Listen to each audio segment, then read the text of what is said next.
Welcome to the Lean Blog Podcast. Visit our website at www.leanblog.org. Now, here's your host, Mark Graban.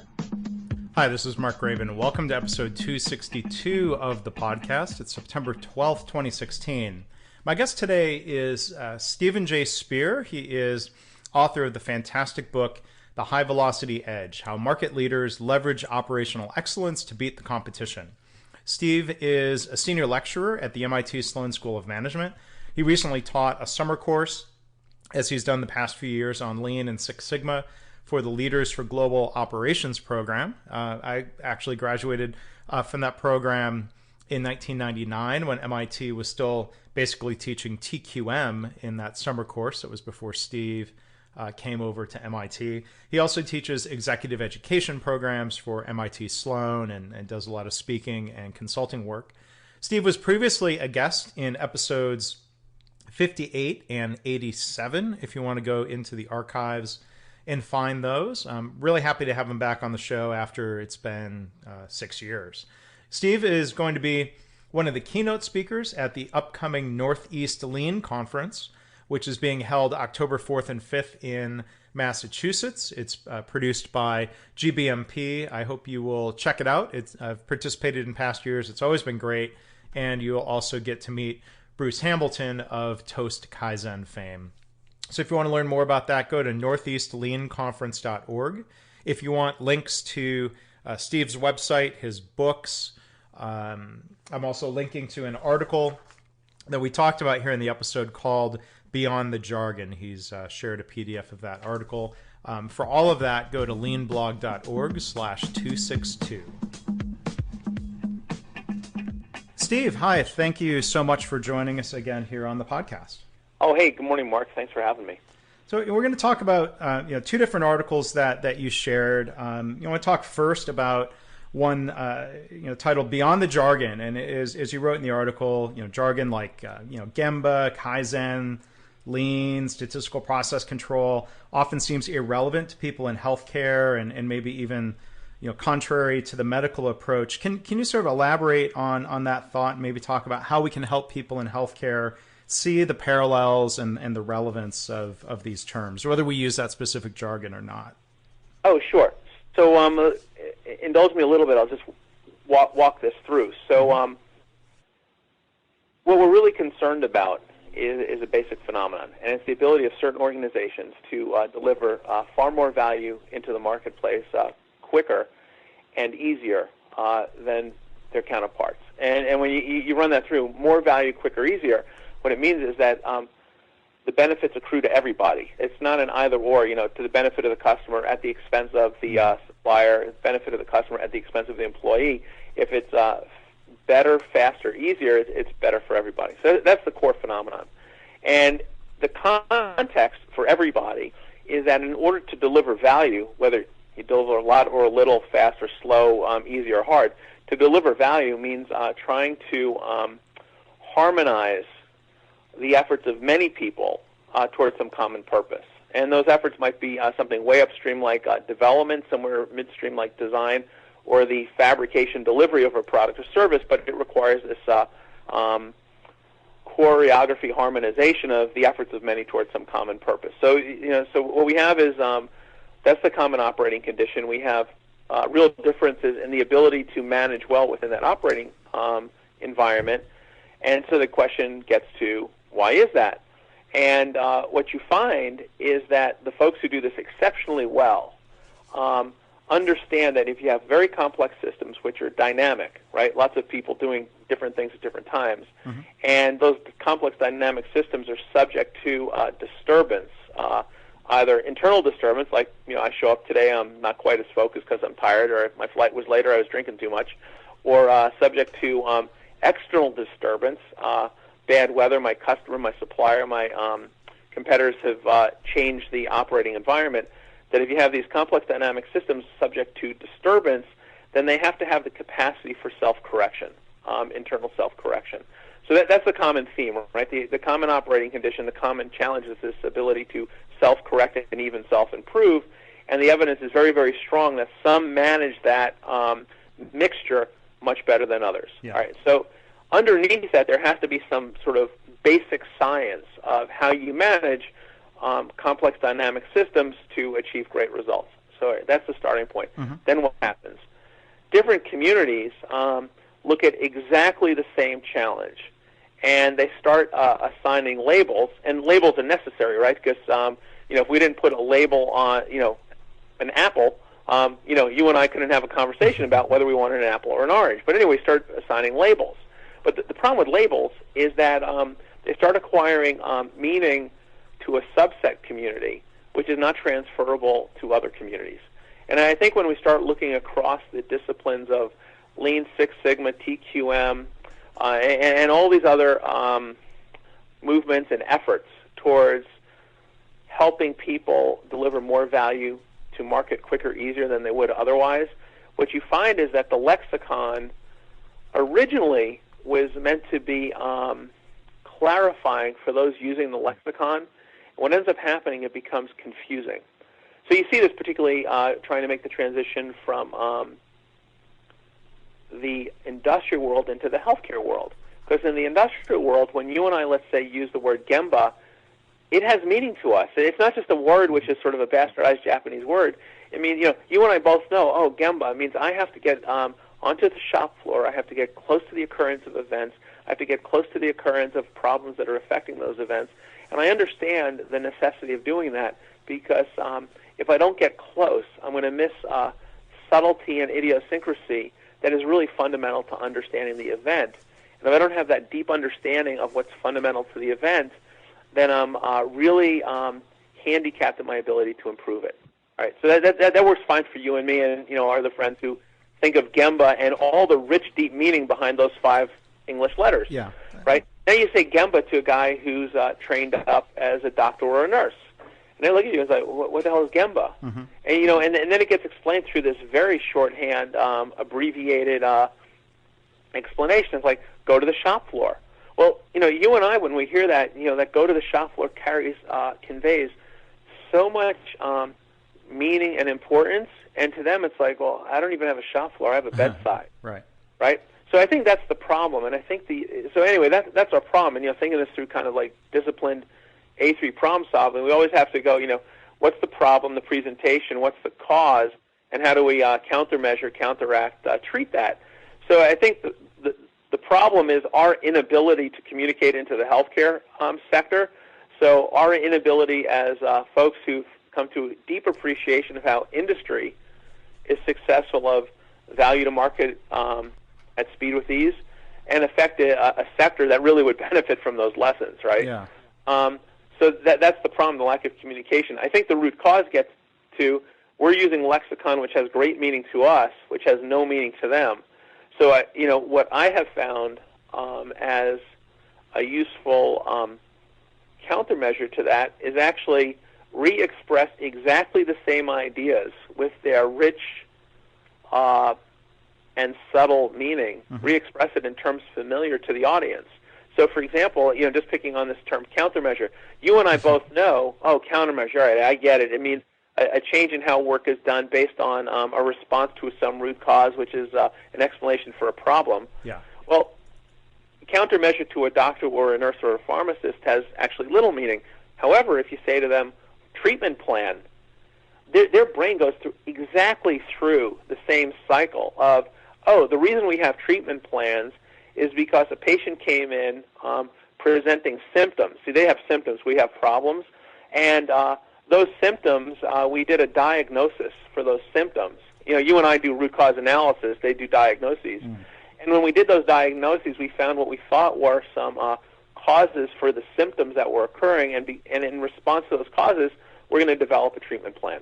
And I think what we need coming out of industry is to respect the fact that we've spent a lot of time developing our lexicon and assigning not only meaning, cognitive meaning to it, but emotional norm value meaning to it, and that other communities have their own lexicon. Yeah. And that if we want to communicate well with those communities, it becomes wickedly important to respect the lexicon, the meaning, and the values behind it, and communicate through their lexicon, and not insist that they learn ours in a sense as a second language. So anyway, how's that in terms of making sense? Yeah, no, that makes great sense. It's interesting in terms of the jargon. When I first got into healthcare, there's challenges in the other direction when you hear, or even as a patient, take that medication PRN. You're like, what? And as needed. I'm like, well, why don't you just say as needed? I think it's the same number of syllables as PRN. Or, those doctors are locum tenens. And I'm like, what? And I'm like, oh, they're here they're a temporary assignment. I'm like, well, why don't you say that? But right.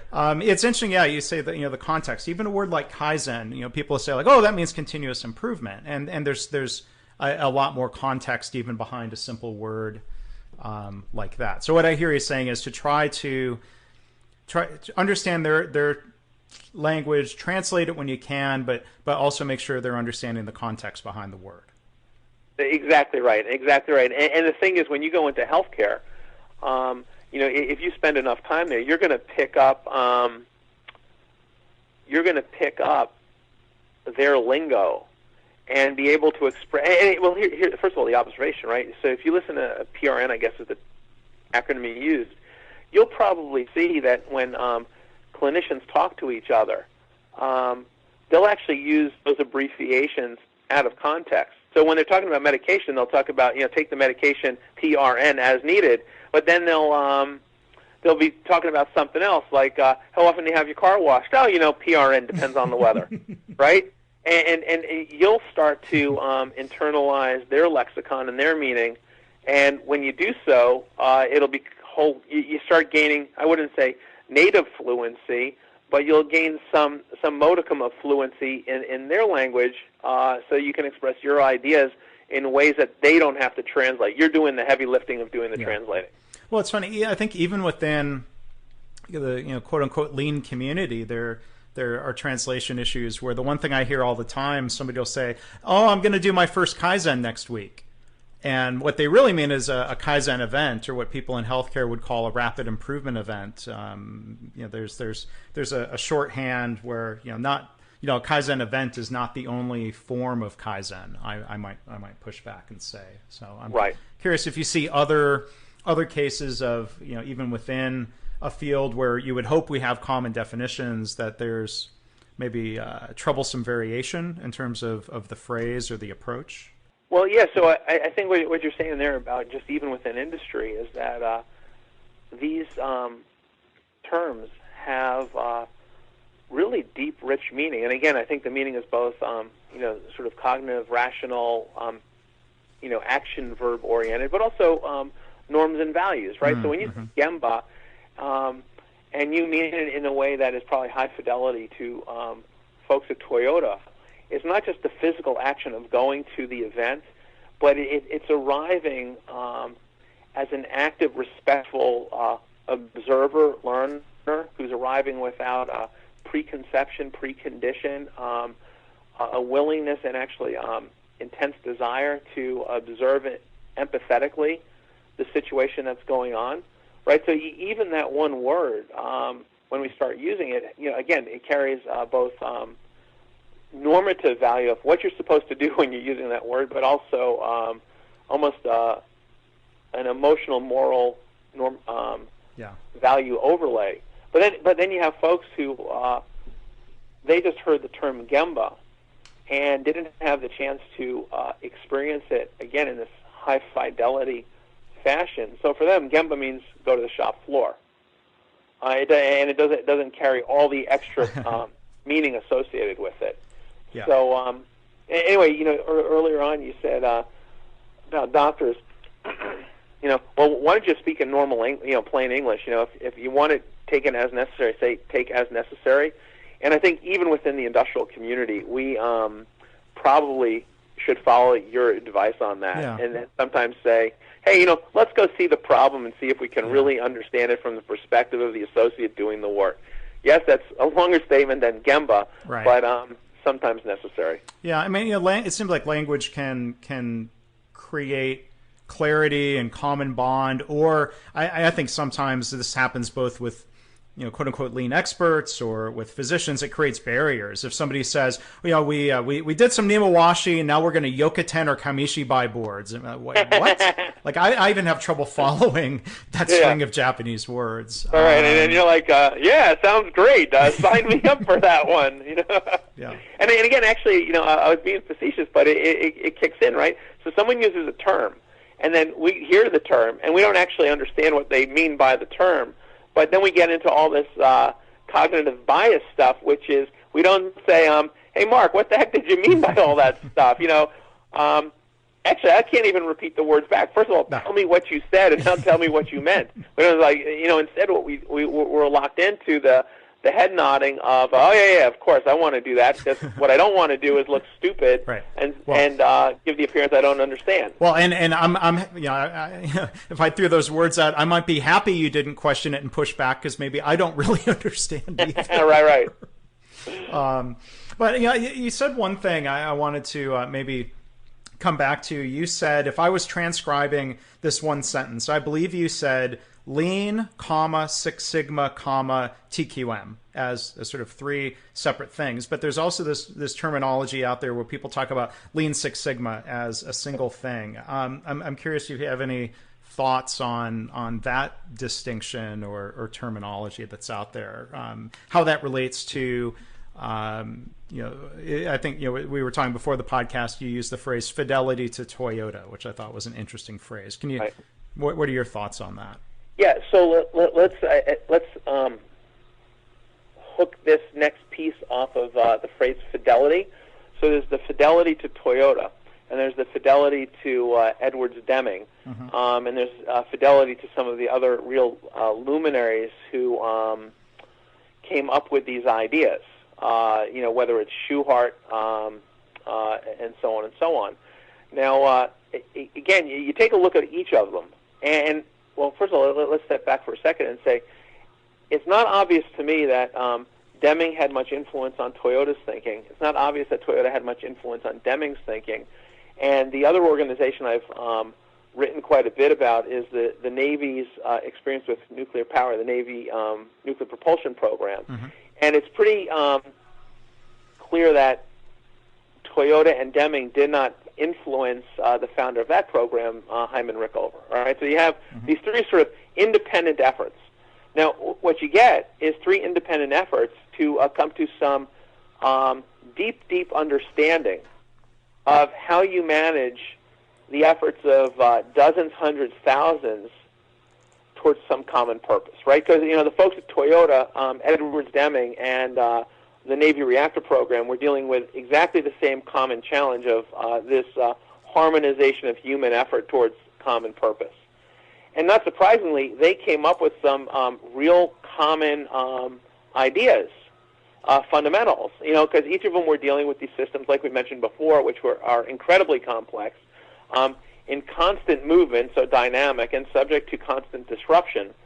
And all three independently recognize that for all the declaration you can make on how you think things are going to work, you also have to have this very intense feedback and capability for self-detection, self-correction, self-improvement, right? So that's common across all those three. What ends up happening, and let me just add one other thing that's real common, is that the folks at Toyota put a huge emphasis on the actions of leaders to influence the values, the norms, and behaviors of those they support. And Admiral Rickover has a incredible reputation for his, let's say, somewhat caustic social skills. But fundamentally, he was constantly emphasizing the point of leadership encouraging these dynamic capabilities for problem seeking and problem solving. And he has a line, I remember, something like, you can delegate authority, but you can never delegate responsibility, something like that. And if you look back at Edwards Deming, he had a collection of different tools, techniques to gain dynamic control, feedback, as we would have learned at MIT, dynamic control of systems. But the amount of time he spent talking about the role of leadership and special causes and general causes and profound knowledge. I mean, Deming also was really talking to leaders and how they had to manage organizations, so the organizations had these capabilities of self-correction, self-improvement, right? So that's the common, and that's sort of plain English. Then what happens? You start developing a lexicon. And not only do you develop a lexicon, but you start talking about the tools each of these luminaries developed and used to achieve the or express the underlying fundamental common principles. So in the case of Toyota, for example, you have things like standard work in Jidoka. In the case of Deming, you have things like statistical process control, run charts, and upper and lower limits. And Rickover within the Navy community had his own terms. So what ends up happening? You and I, who are newbies to these quote-unquote movements, we don't get leveled up in terms of the basic phenomena and the basic thinking. What we get taught is the tools. Right. And, and again, you start thinking about how we train up as engineers. So in engineering, mechanical engineering is what I studied. You go in and they put something on a desk and they say, this is an object. It has a mass. This guy named Isaac Newton, he told us if you put a force on a mass, it wants to go faster and faster. And we often don't observe that because, there's friction and viscosity in the world. But, we're going to show you actually about this acceleration thing, right? And then they start teaching you tools, right? You get equations as a form of a tool. Maybe you get a piece of software as a form of a tool. You get all these different tools, but you always come back to the basic principle about forces causing objects to accelerate. Now, I think the problem we've had in the industrial world and in the organizational world more generally is that there is this very fundamental, parsimonious, basic science about managing these complex dynamic systems, which are subject to constant disruption. People don't learn and internalize and socialize on the fundamentals first. They're handed the tools. It's like if you went to engineering school, they didn't tell you about Newton, but they gave you MATLAB. and so then when you get tools, not surprisingly, Toyota was dealing with an operating environment different from Deming. So the tools they developed to express this deep basic understanding are different than Deming's tools. So then you get situations where you have lean tools and people who sort of almost ritualistically coalesce around lean tools. And then you get people who, because they're exposed to them, they coalesce almost ritualistically around Six Sigma tools. And then someone has an epiphany saying, what we should do is combine the communities, and we'll call it Lean Six Sigma or Lean, whatever the term is, and we'll have basically saying we'll have a more holistic approach to the use of tools. So anyway, that's my interpretation, is that the reason we have this fragmentation and then these sort of funny attempts to synthesize is because as practitioners we don't come back to the basic science. We just look at the tools and identify by the tools and not the core principles. Yeah, and I think synthesis is a good goal. There's a lot of overlap.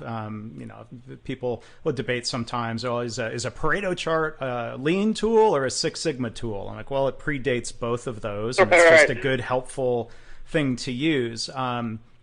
But I think sometimes the attempt at synthesis breaks down. I think this is somebody else who used this analogy once. A cat and a poodle can coexist in a room or even in a cage, but that doesn't make them a single animal called a catoodle. That they're both still there, and they can play with each other and be fine. But I think I've heard people complain. They say, well, I was interested in learning about lean. And so I was told, or I found, I could learn this thing called Lean Six Sigma. I'll learn both. I'll learn two things. And then, it turns out the Lean Six Sigma education or program is really 90% Six Sigma, deep statistics, again, perfectly valid, fine methods. And then they learn a little bit of 5S. I'm like, well, that really sounds like Six Sigma as opposed to being a synthesis of the two.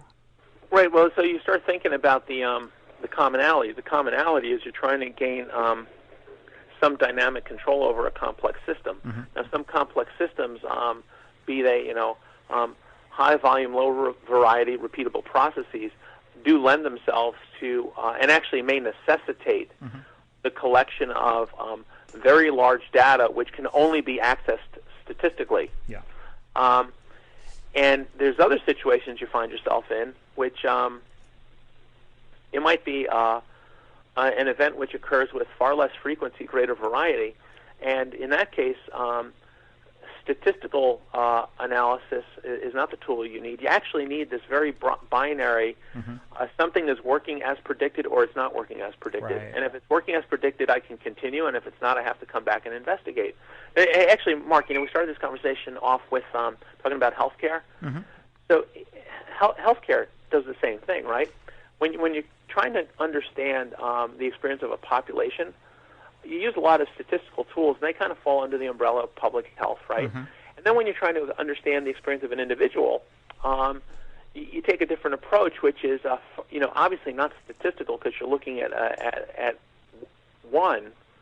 But now you start getting into things which depend much more on your causal reasoning, and things are or are not normal, and that sort of thing. Now, no one would ever argue that, we don't do public health, we do medicine, or we don't do medicine, we mm-hmm. do public health. For folks who describe themselves as healthcare professionals, they do the one that's right, depending on the conditions. I was just reading up on AIDS and the advance in AIDS treatment, and if you really want to visualize it, there was this very famous photo, and you think about just the huge visual contrast. This famous photo of this young man on his deathbed, being attended to by his parents and his priest, and it's heartbreaking. The guy's got all this discoloration of his skin, and his parents are distraught, and the priest is doing his best to console the family, but he's clearly moved by this, like this curse that's been come onto this guy. And then, juxtapose that picture with Magic Johnson, playing basketball in the Olympics, part of the dream team, and he's got the same darn disease, and he's playing basketball at the highest possible level.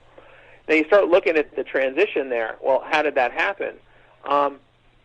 Initially, AIDS and HIV was treated statistically because it was such a poorly understood experience that it was just a matter of trying to identify who had what symptoms in what conditions to figure out at least a pattern of where this thing started to emerge. Mm. And then with that, there was an advance in understanding of, it seems to be related to infection, and the infection seems to be conveyed in these different ways. But now that we know it's an infection, we click over from the statistical to the pharmaceutical, trying to understand the internal biological chemical mechanisms which go on.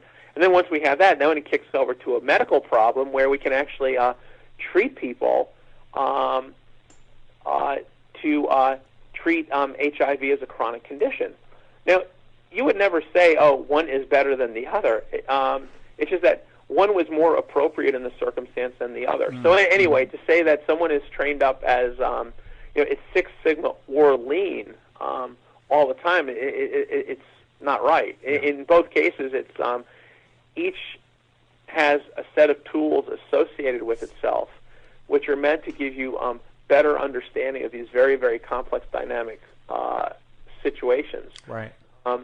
And you use the tool which is appropriate at the time, but not forgetting that the fellow associated with the advancement of lean tools, Demings, really was focusing on tools as a means towards an end, and the end was profound knowledge. Yeah. And in the case of Toyota, they also have tools, but again, it's a means to an end. It's right. It's one of the Toyotas. So the Lexus is the relentless pursuit of perfection. Right? You may never get it, but you pursue it, and the way you pursue it is through the Toyota phrase of good thinking, good products. That you have to advance your thinking. Right. So both Toyota and Deming come at this as the basic problem is learning. Right. And there are certain tools in certain situations which help you learn better or not. But anyway, to have sort of this sort of blind ritualistic adherence to some and not the other is one. I don't think it's shows fidelity to the geniuses who invented these things. and it's also not productive. Yeah, I agree, and I think there's there's all sorts of different biases that people bring to the table when they're trying to learn new approaches. One is a bias toward tools. I'm going to learn some new tools, and I think we can talk about Taiichi Ohno and Shigeru Shingo and others from the past, but in current day, Jamie Bonini at Toyota does, I think, an amazing job of articulating to outside organizations, including those in healthcare, that they're supporting and helping, that yes, there are tools, but there's also a mindset or a philosophy that starts to get into the realm of not just problem solving tools, but management system and culture. And I think a lot of people are either just not exposed to that, or maybe they're comfortable with their existing philosophy and they're just looking for some quick hit tools. I mean, I think that seems to be a big challenge out there, and copying something or learning it and being done learning as opposed to continuing to learn. And your different articles here that we've linked to, you talk about the competitive advantage of a learning organization. There's probably nobody out there who's becoming highly successful just by copying somebody else, right? No, you can't, because again, the basic condition, right? We come back to, you're trying to manage these very complex organizations, many people towards common purpose. Nothing is ever stable. There is no steady state, right? The world keeps changing, and your own internal world keeps changing. So if the world keeps changing, what that means is that the world changes from situations which you think you have some understanding into situations which you have far less understanding. And the longer you go, the less and less you understand, and the less and less relevant you are in a changed world. Now, again, I'm saying what others have said more authoritatively and eloquently, but in a world which is getting increasingly connected and very nonlinear ways, right? Yeah. Highly networked ways, and in which things move more freely, more quickly, and those things could be ideas, finances, people, technology.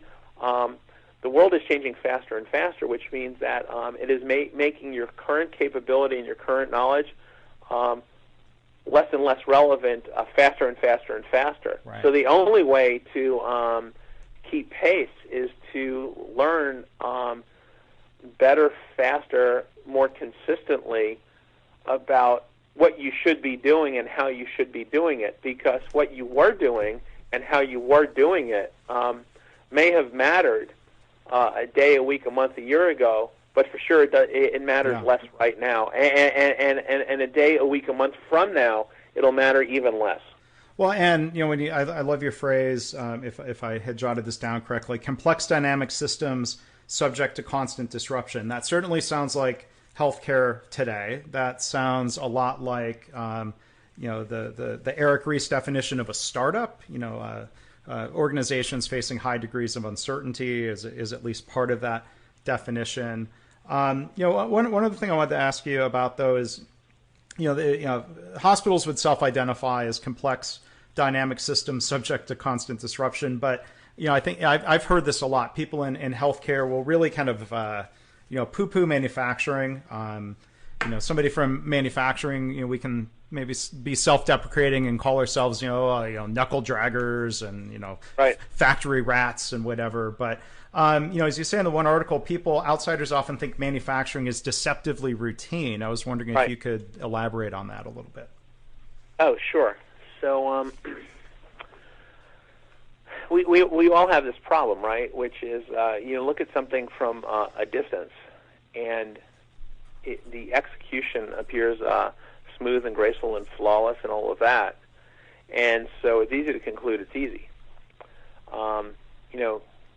Go to a baseball game and see an outfielder chase down a fly ball and catch it with seeming sort of nonchalant approach. Say, oh, that must be easy. Right. When any of us who've ever played Little League realize just how ridiculously difficult it is to track the ball off the bat and know where to be to have it end up in our glove. When we played Little League, ball, or played high school, whatever, if the ball ended up in our glove, it was almost like miraculous.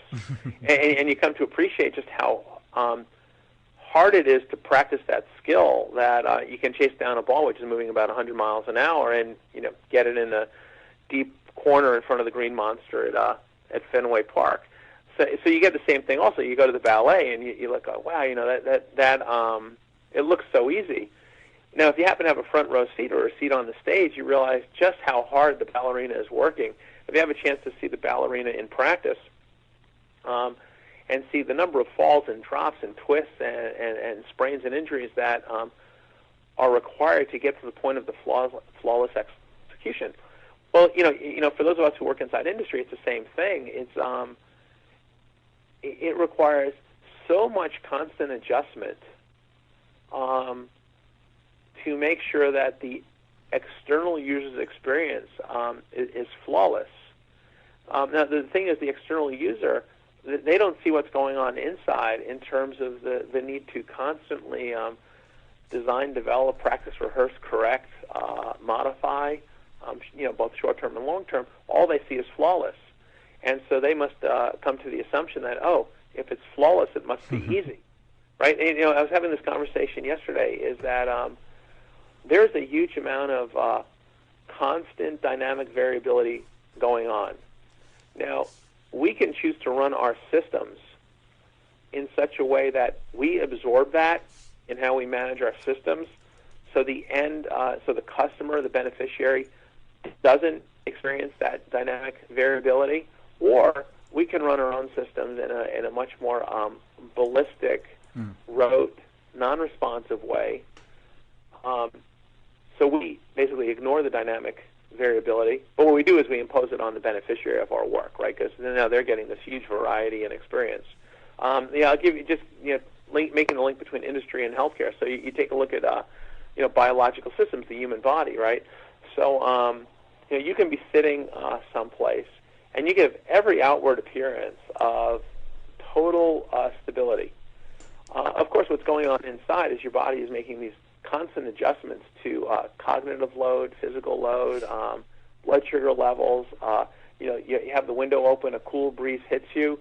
Your body's making these micro adjustments in terms of vascular flow of blood for cooling and heating and that sort of thing.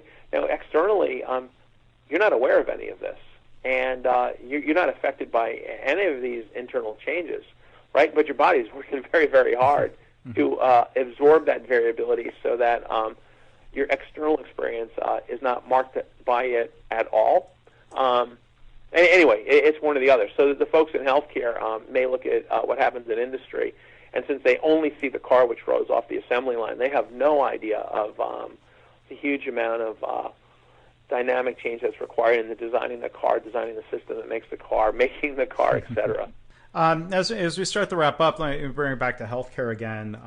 You talked earlier about this goal of better, faster, easier. Some organizations really standing out by delivering more value, quicker, and easier. Is there anyone that you've seen in healthcare recently who is kind of reaching those heights, or at least on a good path toward that? Right. So let me preface this with a very important caveat that my work typically goes very, very deep into an organization. I'm not the guy who understands. So I can get into like a lot of real nuance. I'm not the guy who has a good sense of population. So in terms of a sense of the population in healthcare, there are others who understand much better, who's actually advancing and moving the needle significantly versus not.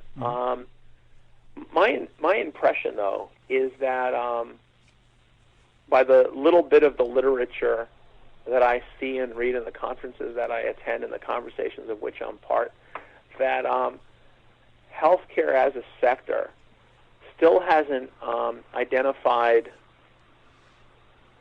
the management of complex dynamic systems, many people towards common purpose. They haven't identified that as a key condition which they have to be concerned about, and for which there's a fundamental basic science which will inform their efforts. Now, if you take a look at other things like infectious disease, in healthcare, they're constantly trying to advance their understanding of the basic science to inform the development of medications and their use and application. Similarly, they're constantly trying to advance their understanding of the basic science of genetic code and how it affects our experiences. So there's a lot of places they do this, but it's not obvious to me that aside from very isolated pockets, they're looking at these complex human systems and trying to understand the basic science by which they can be managed far better. Well, there's still a lot of work to be done, and I appreciate what you're doing to help move people's thinking along. One way you're going to be doing that, as Ed mentioned at the top, is the upcoming Northeast Lean Conference. That's being put on by the good folks at GBMP, October 4th and 5th. NortheastLeanConference.org is the website. You're going to be one of the keynote speakers. What's the topic or the theme that you're going to be talking about there, Steve? Yeah, it's all about the people. It's all about the people, Mark. And on this, I feel very confident that I'm channeling the luminaries at Toyota, Edwards Deming, Admiral Rickover, and some of these others. That you can go out into the marketplace and you can buy gear. You want to make microchips. People will sell you for tens of millions of dollars the equipment to make microchips and billions of dollars to build a clean room. I mean, the gear is out there. What is very clear, and this goes back to research all the way in the 50s, 60s, and 70s. Some people buy the same gear as everybody else, and they get results far, far better. I mean, we're talking orders of magnitude better. We're not talking like micro percentages better. And if they're buying the same gear and they're running the same stuff through that gear, it can only be the people and their understanding of what to do with the gear onto the stuff, which is the difference. Yeah. So I'll be talking. It's all about the people and managing the people in such a way that, and I'll just lead the conference, but kind of end this conversation with it's really fundamentally, if it's all about the people and people figuring out better things to do and better ways to do those things, then it's about everybody being an active learner and using the parlance of the day. It's really about converting everyone in your organization into a knowledge worker. That's the fundamental thing. It's all about the people and everyone as knowledge workers. Well, great. And I hope people will be able to attend and hear that message directly from you. There's still a little bit of time to register. I would encourage people check out the event in future years. It's a great annual event, and glad you're going to be a part of that, Steve. Again, our guest has been Steve Spear, author of The High Velocity Edge and a lot of great articles. Steve, how can people find you on the web if they want to read more? Yeah, so I've got a website, www.thehighvelocityedge.com. I think we simplified that also, not promising, but give a shot at www.hvellc.com. And, for real quick that worked. Access to materials, an email to hvellc@sendyourslides.com, and in the subject put HPE-HVE, and you'll get a bunch of links. Okay, now I'll share that in show notes for the episode. If people are listening while driving, please don't try doing what Steve suggested while you're going down the road, even if you're in a quote-unquote self-driving vehicle. Right. No driving. Yeah, but Steve, thank you again so much for taking time to be a guest on the podcast. I really appreciate it. Mark, you're welcome, and thanks for asking me. It's really it's good to catch up. Thanks for listening. This has been the Lean Blog Podcast. For Lean news and commentary updated daily, visit www.leanblog.org. If you have any questions or comments about this podcast, email Mark at leanpodcast@gmail.com.